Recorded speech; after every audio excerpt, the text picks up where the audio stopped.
And you're listening to Flashpoints on Pacifica Radio. My name is Dennis Bernstein. This is your daily investigative news magazine. Well, I know you all remember this. Shortly after President Obama announced the killing of Osama bin Laden, national networks began broadcasting jubilant celebrations across the country. I must say also national correspondents like Wolf Blitzer cheerleading and saying things like, this is what we've all been waiting for the last 10 years. And that phrase, variations on that phrase, jumped up on the screen. I myself, I said this the other day on our special programming, was in a cafe, and it turned into a quiet sort of study atmosphere to a football game. High fives. It was mostly young people in the cafe. I found it troubling and frightening. I don't usually have these kinds of, we tend to be the breaking story frontline part of it. But having been a teacher for 15 years and understanding how young bodies are vulnerable to this kind of nuclear release, and young minds are vulnerable to this kind of glorification, really. And one has to, I'm sure our next guest can give us a little background here. His name is Arthur Lieber. He spent more than 40 years in education, including teaching in public, private schools. He was the founder in 1974, co-founder of the Crossroads School, and he is now the founder of nonprofit and director of Civitas, a nonprofit organization that provides students with educational opportunities that promote local and global citizenship. Lieber, an educator for more than 4 decades, can be informative. We hope so, because we're troubled about this. Arthur Lieber, welcome to Flashpoints.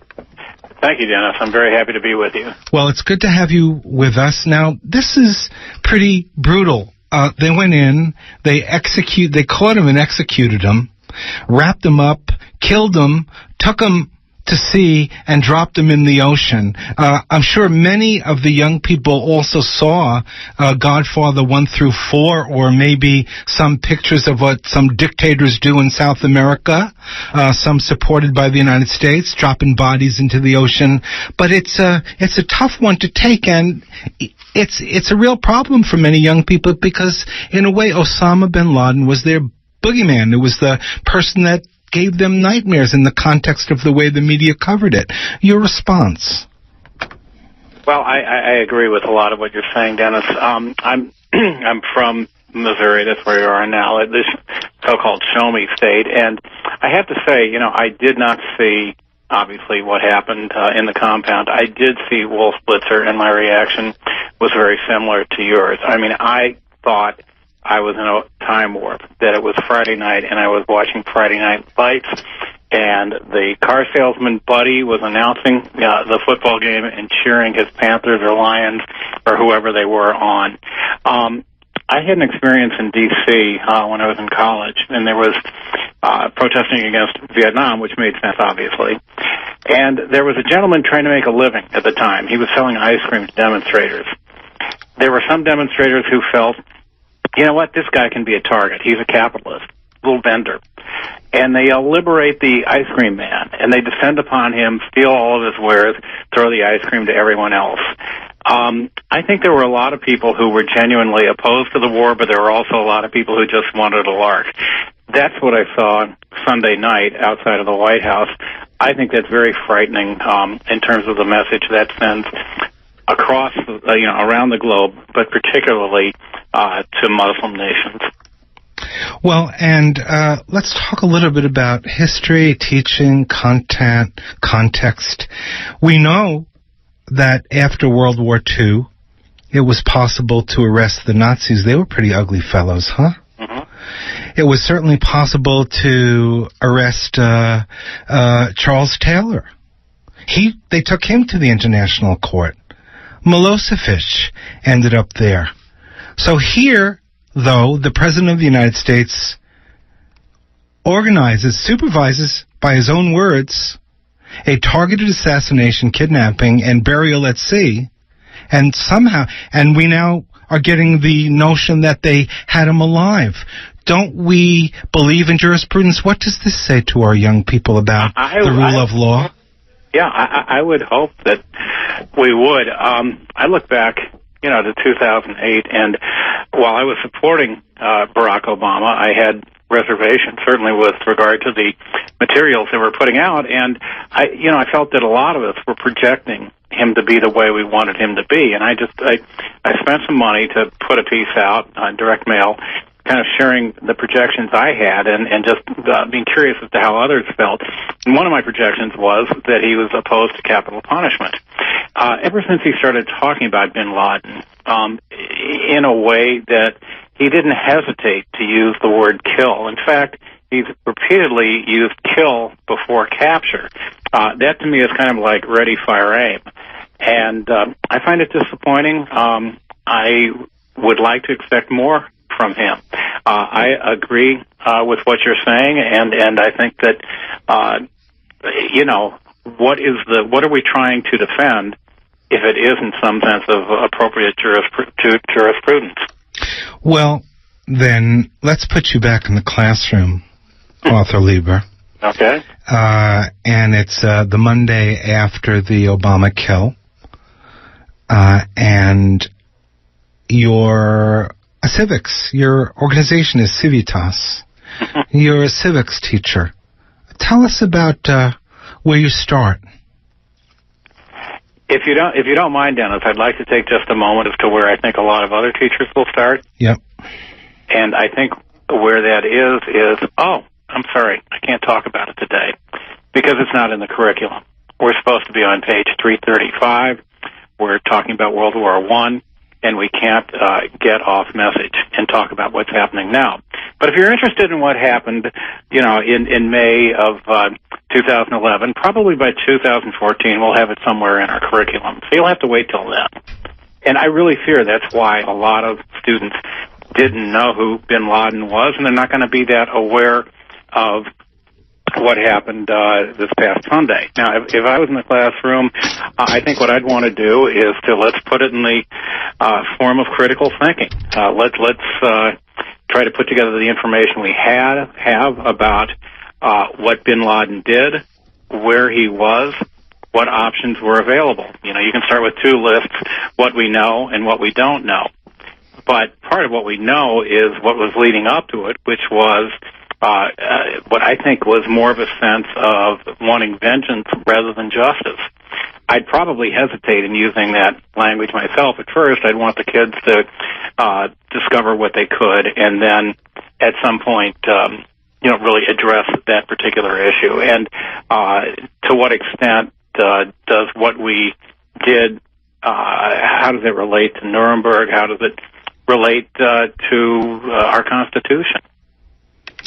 You're listening to Flashpoints on Pacifica Radio. We're speaking with Arthur Lieber. We're talking about the glorification of the killing of Osama bin Laden. We're speaking with Arthur Lieber. He's the director of Civitas. That's a nonprofit organization that provides students with educational opportunities that promote global citizenship.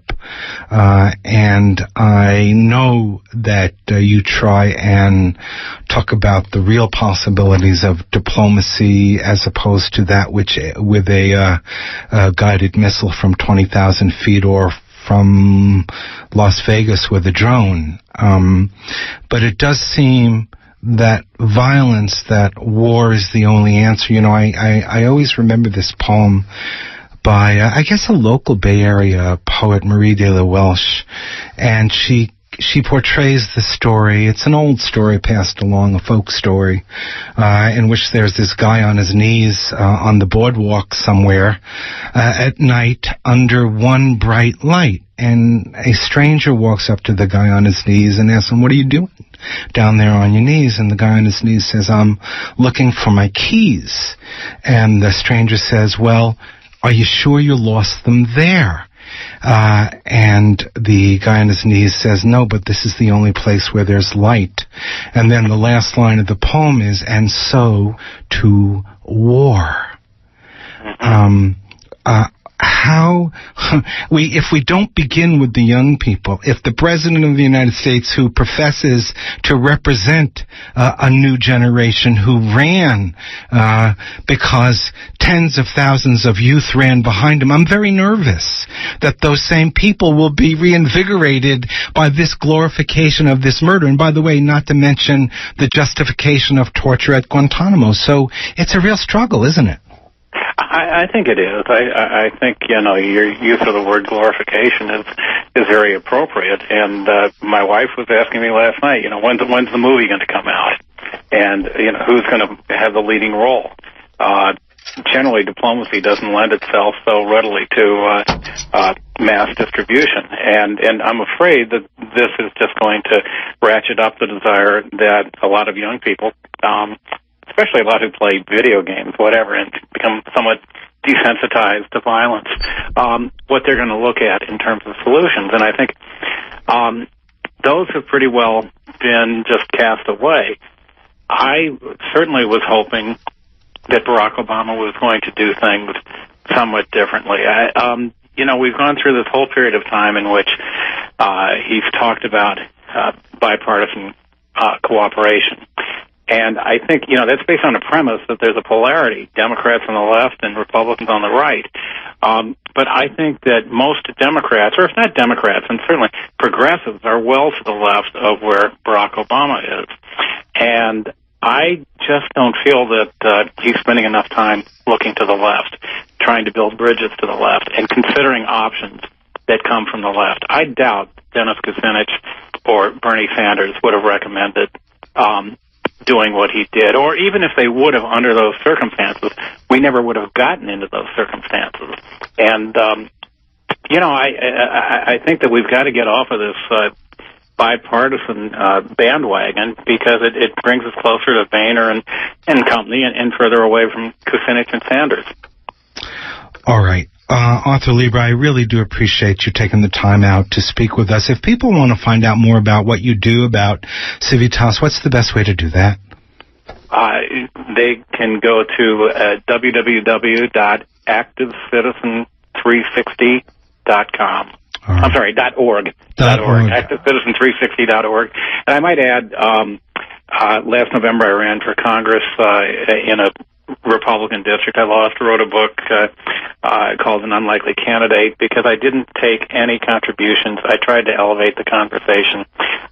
There's some rather, unique reactions to that. And so the book is called An Unlikely Candidate, if anybody might be interested. And they can find that at the website as well, if they want. They can. Well, right. No. See, we can't mix that with... All right. Okay. .com. Okay, well, you got it out. We appreciate that so much. Okay. All right, you take care now. Thank you, Dennis. Good talking to you. And you are listening to Flashpoints on Pacifica Radio. Well, affiliates, we're going to play for you a